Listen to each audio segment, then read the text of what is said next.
اور تیسری وصیت میں کے سلسلے میں یہ شرط ہے، اگر کوئی آدمی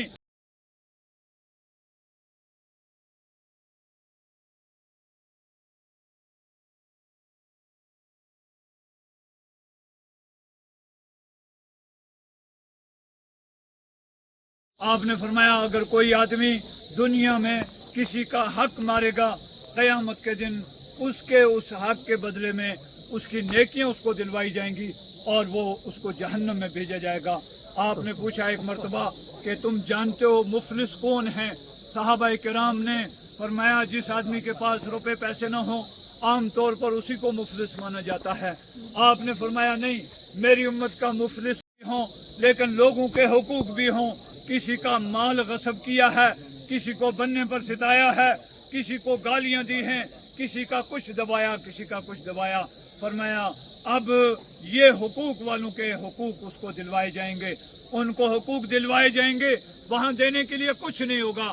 آپ یہ یاد رکھو، ارب پتی ہو، کھرب پتی ہو، کروڑ پتی ہو، جتنا مرضی مالدار ہو۔ میں نے دیکھا سعودی عرب کا ایک بادشاہ جس کے بارے میں میڈیا میں یہ چیز آئی تھی کہ دنیا میں 18ویں نمبر کا مالدار انسان ہے، دنیا میں 18ویں نمبر کا مالدار ترین انسان ہے، لیکن صرف کفن کی چادریں ساتھ رکھی، قبر میں کوئی سونا، کوئی چاندی، کوئی ہیرے، کوئی جواہرات کچھ نہیں رکھا جاتا، خالی بدن، جس طرح کما باداکم تعودون، قرآن کریم میں اللہ تعالیٰ فرماتا ہے جس طرح پہلی بار پیدا کیا اسی طرح دوبارہ پیدا ہو گئے۔ جب بچہ ماں کے پیٹ سے پیدا ہوتا ہے خالی بدن ہوتا ہے، لباس تک نہیں ہوتا اور کوئی چیز ساتھ نہیں ہوتی، قیامت کے میدان میں، حشر کے میدان میں اسی طرح آنا ہے، خالی بدن ہونا ہے، خالی ہاتھ ہونا ہے، کچھ نہیں ہوگا وہاں دینے لینے کے لیے۔ وہاں دینے کے لیے اگر کچھ ہوگا تو وہ نیکیاں ہیں۔ یہ نہایت خسارے کا سودا ہوگا کہ حقوق والوں کو اس کی نیکیاں دلوائی جائیں، نیکیاں دیتے دیتے اگر پھر بھی حقوق باقی ہیں تو ان لوگوں کے گناہ اٹھائے جائیں گے اور اس آدمی کے سر پر رکھے جائیں گے اور اس کو جہنم میں بھیجا جائے گا، ان کو جنت میں بھیجا جائے گا۔ فرمایا میری امت کا سب سے مفلس ترین شخص وہ ہے۔ جب یہ حکم، جب یہ مسئلہ، جب یہ حدیث رسول اللہ صلی اللہ علیہ وسلم نے بیان فرمائی ہے، کل قیامت کے دن آپ اعلان کریں گے اور یہ اعلان ہوتا ہے کہ آپ نے نصیحت کی ہے، آپ نے امانت کو پہنچایا ہے، آپ نے دین پہنچایا ہے، دین کے پہنچانے میں آپ نے کوئی کمی نہیں کی ہے۔ جب آپ دین پہنچا گئے ہیں، اگر ہم اس پر عمل نہیں کریں گے جواب دہ ہم ہوں گے اور قیامت کے خسارہ ہمارے لیے ہے۔ دوستو بزرگوں، وقت نہیں ہے، یہ یاد رکھو ہم میں سے ہر ایک نے جانا ہے، خالی ہاتھ جانا ہے اور اس کے لیے تیاری کرو، نیک عمل کرو۔ نیک عملوں کے لیے دو چیزیں میں نے عرض کی، ایک یہ کہ اخلاص نیت ہو، اللہ کی رضا اور خوشنودی کے لیے ہو، اور دوسرا رسول اللہ صلی اللہ علیہ وسلم کی بتائی ہوئی تعلیمات کے مطابق ہو۔ آپ نے یہ اعلان فرمایا ہے من عمل عملا لیس علیہ امرنا فہو رد۔ یہ صحیح حدیث ہے، حضرت رسول اللہ صلی اللہ علیہ وسلم کا فرمان ہے کہ جس نے بھی کوئی بھی عمل، ایسا عمل کیا جس پر میری تائید نہیں ہے، میری تصدیق نہیں ہے، میرا حکم نہیں ہے، میری حمایت اس کو شامل نہیں ہے، فہو رد، وہ عمل رد ہے، قابل قبول نہیں ہے۔ یہ مقام رسالت سمجھنا ہے، مقام شان رسالت سمجھنی ہمیں اور باریکی سے سمجھنی ہے کہ اللہ رب ذوالجلال نے حضرت رسول اللہ کو اتنا بڑا مقام دے دیا، اتنا بلند مقام دے دیا کہ آپ کے دنیا پر تشریف لانے کے بعد کوئی بھی عمل اس وقت تک قبول نہیں ہوگا جب تک کہ حضرت محمد رسول اللہ صلی اللہ علیہ وسلم کی تصدیق نہیں ہوگی، آپ کی تائید نہیں ہوگی، آپ کی مہر نہیں ہوگی، وہ عمل قبول نہیں ہوگا۔ اس لیے ہم نیک عمل کریں، نیک عملوں کے لیے بھیجے گئے ہیں، خالی ہاتھ نہ جائیں، دنیا سے کچھ لے کر جائیں، یہ بڑی سنجیدگی ہے۔ اللہ تعالی ہمیں کہنے سننے سے زیادہ نیک عمل کی توفیق عطا فرمائے۔ رب العالمین احکم الحاکمین، امت محمدیہ کے جتنے ایمان والے دنیا سے جا چکے، اے اللہ سب کی مغفرت فرما۔ حاضرین مجلس کے آباء و اجداد جو بھی دنیا سے جا چکے، اللہ سب کی مغفرت فرما۔ اس قبرستان میں جتنے متوفی ہیں اللہ سب کی مغفرت فرما۔ یہ خاص کر یہ مائی ہم سے جا رہے ہیں، اللہ رب ذوالجلال بشری تقاضے سے جو بھی کوتاہیاں سستیاں غلطیاں درگزر اور معاف فرما، جو اچھائیاں ان کو قبول اور منظور فرما، آخرت کی ساری منزلیں آسان فرما اور جنت الفردوس میں اعلیٰ مقام عطا فرما۔ ربنا تقبل منا انک انت السمیع العلیم وتب علینا انک انت التواب الرحیم۔ سبحان ربک رب العزت عما یصفون۔